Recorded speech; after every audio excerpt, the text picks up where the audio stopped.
Hello everybody, this is Convergent Gameplay, and this is Kerbal Space Program Episode 2. Welcome back to it.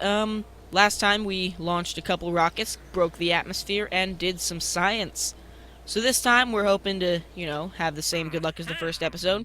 But first we need to select some contracts. So, alright, we want Orbit Kerman. So, that can be kind of tough, but it's not that bad once you get the right parts. So let's take it. Achieving orbit over the planet. And then these things are like testing contracts, and then there's other requirements where we have to like haul various equipment and parts into certain things. I don't know how to explain it. We can do this. Alright, so we have orbiting the planet and making it and testing a drogue parachute. But before that, I want to spam some science.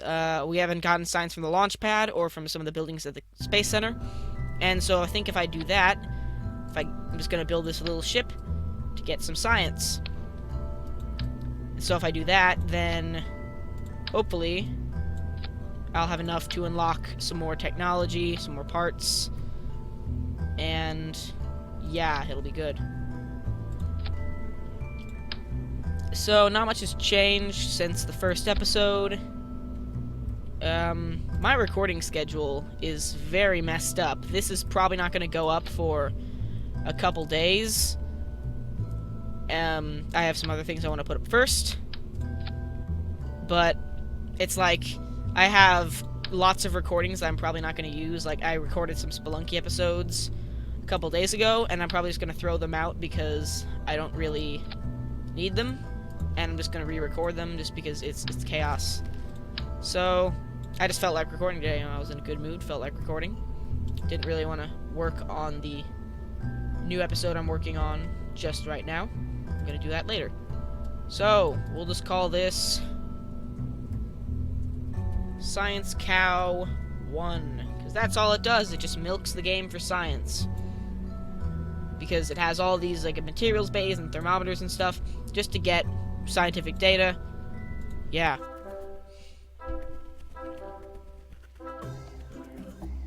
I might just speed through this, speed it up in post. I'm not sure. Maybe I'll do the first part. Alright, so, observing the materials bay. The materials show little signs of change, though one of the samples appears to be judging you silently. For 7.5 science. We need 45 science to unlock the next tech node.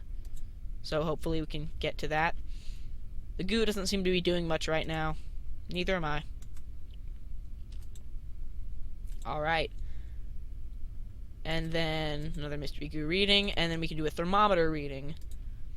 The temperature readings are quite literally nominal. Yeah, nothing's really changed. I'm gonna open up the other thermometer, but keep its little display open, just so I don't have to try and find it again. Alright. Gonna launch it up, get some low atmosphere science. 3, 2, 1, lift off. So we can observe the materials bay. The less resilient samples appear to have splattered around the interior, forming new and interesting color combinations. For 17.5 science, that's quite a bit. And log temperature, just collecting the temperature for 5.6 science. So that went well. Now it's just a matter of getting back to the ground.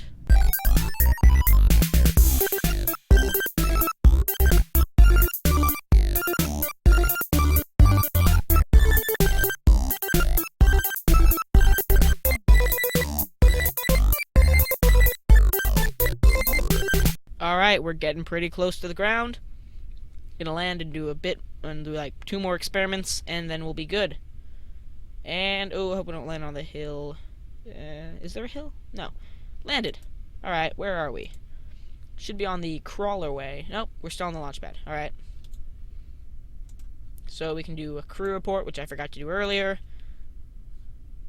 Yep. And then an EVA report.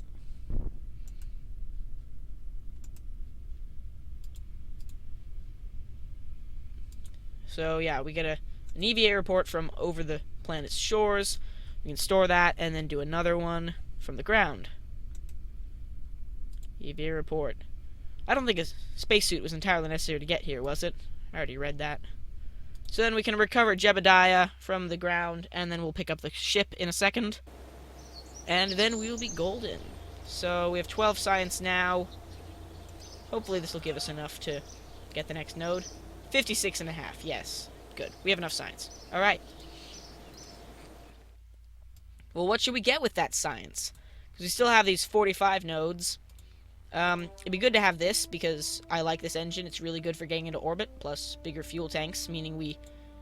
the VAB has a limit on how many parts you can have in a ship, like the level 1 VAB. So it'd be good to have a bigger fuel tank, so we're putting on less parts and getting the same amount of fuel. I don't feel like we need this. Or, we definitely don't need aviation. Flight control is also tempting, because if I can get these steerable things, then I can use the Staputnik, and don't have to worry about putting on parachutes or anything. So, I feel like I'm gonna play it safe and just get this, because I like the Terrier engine, that little engine. All right, so next, gonna have to build. Oh, while I'm thinking of it, we could do the same thing for the runway over here.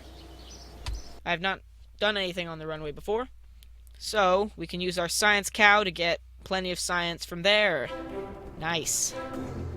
Alright, can we open it up here? We can indeed. So this is the spaceplane hangar. It is different. Oh, they changed the look of it. Yeah, it's for building planes, but you can also launch rockets off of it. We don't need this stuff, because we're not launching it. We'll just keep the parachutes, because I'm lazy. And launch. So this will get us even more science. Probably not 45, but it'll get us a decent amount. So, observe the materials bay from here. Same message, but 7.5 more science. Crew report. 1.5 science. 9 total. Mystery goo. 3. That's 12. Another mystery goo will probably get us, like, less. It'll probably just get us nothing, basically. But that's okay. We're just gonna get all the science we can. Because like a cow... Oh, we had extra thermometers. I could have used those. Yeah, like a cow, we're just gonna milk the science dry. Get thermometer readings. Get everything. Another materials bay observation. This is boring. Oh my. That sometimes happens. Hit my microphone. Yeah, that sometimes happens when you kind of take off when you go on EVA, which it's inconvenient when you do an EVA in space. Okay. So, what I could do is the edge of the runway is close enough. I could just run off and get more science from over here. I can speed up too. Watch them run really fast. That does not look good on my playback screen. I'm not going to do that. Okay. So here we are. We can do even more science. Oh. We already got an EVA report from here. Never mind. Alright, go back. Ah! These guys are funny. Okay. So that's that then.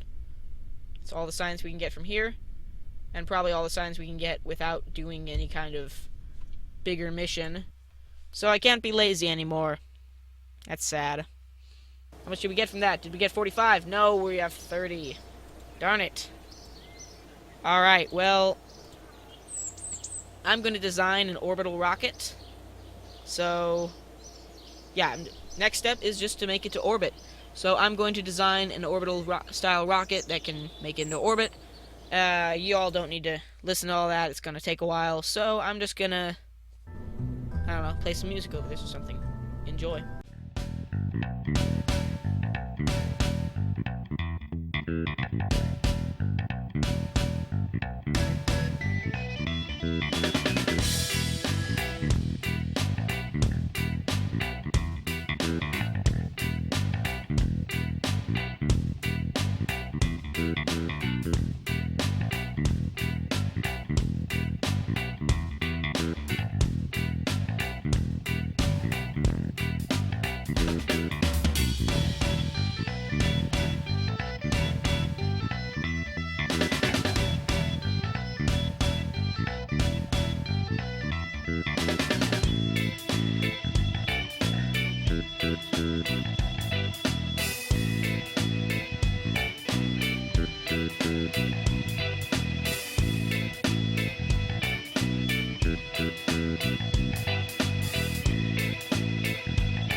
Alright, I finished the ship.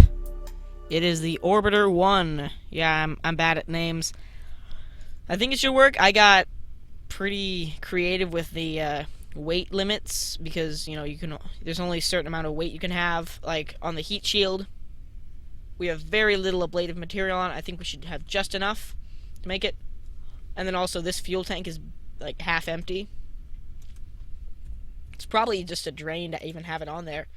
So I think we should have enough fuel to get up into orbit. Just depends on how I fly it. So we'll see. In 3, 2, 1. Liftoff of the Orbiter 1. Hopefully going to orbit. But probably not. I'm not an optimistic man. Ooh, okay. Should be going straight-ish. It's approximately straight. Good enough. And we're breaking the sound barrier as the boosters run out of fuel. And the liquid stage fires. It fires. There we go. Yeah. Just making sure it was running. Alright, we're going to start turning to the right a bit, so we're not just going straight up. This is how normal rockets get into orbit. They don't go straight up, because that is not how you get into orbit. What you need to do to get into orbit is you need to start flying sideways fast enough that you don't fall down. It's kind of weird. Alright, so we'll turn to about 45 degrees. And let's see how we're doing up here. Okay. Not bad. I'm going to throttle down just a bit. 'Cause if you throttle up too much, it's kind of inefficient, especially in the lower atmosphere. Up here it should be fine, but I do not want to take chances. Let's just get going up to space. Now I'm hoping I can hopefully break the atmosphere with this stage. Not positive, though. Yeah, we'll see. Because if I can make it out of the atmosphere with this stage, then because the Terrier stage, the tiny the smaller engine, it's not as powerful. So we don't want it to do the most of the work getting us out of the atmosphere. Alright, we should be good out of the atmosphere. We'll just kind of... Ooh, we stopped so close out of the atmosphere. But we drop that stage, fire the Terrier, and there we are into space. Start burning basically all the way sideways. Full throttle. There we go.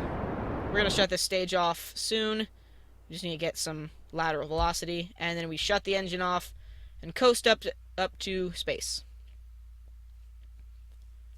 So, it's about going as how I expected it. I think we should have just enough fuel to make into orbit. I'm not certain. I'm hoping we have enough fuel. This would just be disappointing if it didn't.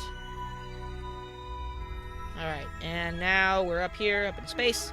Now fire the engine. Hopefully to get to orbit.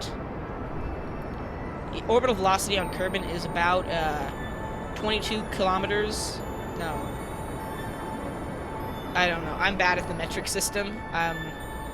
It's 2,200 meters per second. So we have quite a bit to accelerate, and we also need to make sure we don't fall back down to the atmosphere. See, we're starting to fall because we passed the apoapsis, which is the farthest point in your trajectory, the farthest point away from the planet. So, okay, we raised it up again. Alright. Whatever, we should be high enough up that we just can focus completely on burning this way, but never mind. Just don't want to fall back in the atmosphere. want to accelerate, all that stuff. We're about halfway through this stage. Yeah, just about exactly halfway. And, oh, we're getting close. I think we can do this. Jebediah Kerman will succeed in getting into orbit. Hopefully. Zoom out. There we go. Will he? He will! This is the periapsis. And it is out of the atmosphere. You can see up here by this little blinking thing, we have succeeded. We are in orbit of Kerbal. That's good. I'm proud of that. Alright, and we have plenty of fuel to get back home. That's good. So what all can we do up here? We can take a thermometer reading. Wherever I put that. Here it is. I put an antenna on here in case we can transmit anything, but there's really not that much more science we can get from low Kerbal orbit. What is the temperature? 316 degrees. I think it's in Kelvin. So, that's nice. What a beautiful day it is outside. Can I let Jeb out? I can't, because you need to upgrade one of the buildings on there called the Astronaut Complex. So until I do that, I can't let him out. I can't do an EVA outside of Kerbal's surface. So that's a shame, but oh well. Any more worthwhile data we can... Nah, we'll just save it. So, that's about all Jeb needs to do in space. I don't think we have the time to return him right now. I'm trying to make this episode a bit shorter than average. So, we will bring Jeb home next time. Until then, thank you for watching. I'm Convergent Gameplay. This is Kerbal Space Program.